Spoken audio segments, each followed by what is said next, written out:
So firstly, if you get an agreement in principle or a mortgage in principle, it doesn't mean you're going to get a mortgage, okay? Let's get that really clear. It doesn't mean you're going to get a mortgage, okay? The agreement in principle is only valid for the day you obtain it, okay? So if that mortgage lender then goes and changes their criteria, which a lot of them are doing on a day-to-day basis at the moment, that agreement in principle is not worth the paper it's written on anymore. You might as well flush it down the toilet, okay?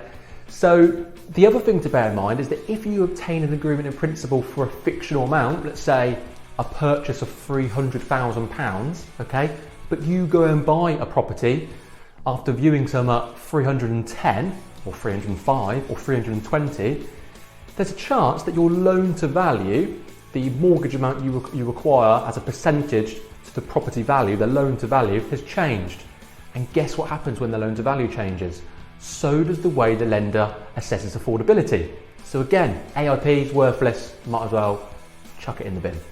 Okay, so unless you know the exact property and you've had your offer accepted, you shouldn't be submitting an agreement in principle until you're ready to submit the full application process and you're ready to go. Okay, another reason why you shouldn't get an agreement in principle up front is that lenders are now assessing applications in a different way. They're assessing them against risks and they're adjusting their criteria daily.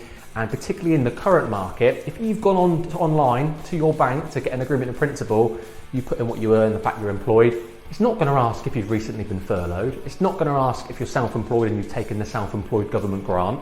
So it's going to say, yeah, great, you can borrow this money. But actually, when it comes to underwriting, it's going to fall out of bed very, very quickly because these questions are just not asked on the agreement in principle process. In fact, you could go online to your bank this evening and you could tell your bank that you're earning 250 grand a year, okay? And they'll lend you £1 million, hooray, and you'll get a certificate to say you can borrow £1 million, okay? But it's all gonna come crashing down when it comes to the underwriting process because you can't substantiate that. You can't provide documents, you can't provide bank statements to back up the income that you've submitted, okay? So, if the agent is asking you to use their in-house mortgage broker, or your mortgage broker is insisting you should obtain an agreement in principle and hasn't requested any documents, it's not going to be worth the paper that it's written on, okay? Because you could be telling, even in good faith, that mortgage advisor anything in the world and they will base the agreement in principle on that. You might think you earn 27,500, but actually you earn 27,400. And even that small difference can make a massive difference to the affordability, okay? So it's important that you submit documents as part of the agreement in principle process, okay? Right, what else have we got here?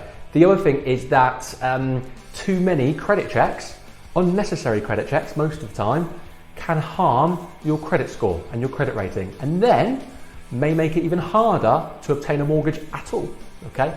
Now, I will add that a lot of the lenders these days do conduct soft credit checks, so often it won't hinder your credit rating too much. But many times it could be that the best lender for your circumstances is actually a lender that does a hard credit search. You've had a credit search done and then you don't go for that property. And then you find another property and you need another hard credit search done. If you have too many of those, your credit score is going to come plummeting down and it might stop you from obtaining and getting a mortgage altogether. Okay, so there's another reason why you shouldn't do so.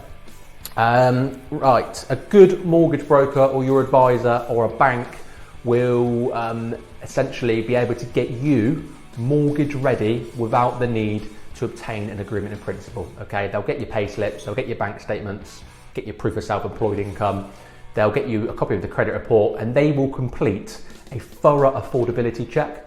They will complete all of their own due diligence, which includes some basic underwriting, and they'll check your credit score, okay? 9 times out of 10, that is more than enough to ensure that you're mortgage ready and you can go and view some properties with confidence and submit some offers with confidence, okay? If there is anything that's causing a little bit of concern, maybe around the credit report or the affordability is a bit tight, then absolutely they would be worthwhile maybe obtaining an agreement in principle, okay? But more often than not, 9 times out of 10, they are not needed.